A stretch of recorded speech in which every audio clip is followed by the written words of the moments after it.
अस्सलामुअलैकुम नाज़रीन। हमने ना एक जो बतख के अंडे थे ना वो मुर्गी के नीचे रखे थे, तो उसमें से जो है ना हमारी जो मुर्गी है, मुर्गी के नीचे से बतख के अंडे दो रखे थे, तो हमारा माशाल्लाह से एक बहुत ही खूबसूरत बच्चा निकल आया। ये देख सकते हैं, ये बतख का बच्चा और ये मुर्गी बैठी है। थोड़ा जूम करके मुदस्सर चूजे भी दिखा जो निकले हैं।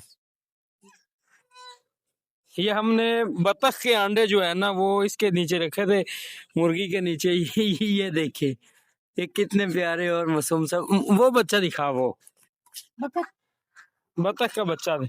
दो अंडे रखे थे, एक बच्चा निकल आया और बाकी अभी पड़े हैं, वो अभी निकलने वाले हैं। तो ये आप देख सकते हैं कि ये कितना प्यारा है डक बेबी। कितना कोई क्यूट है। ये देखिए आप,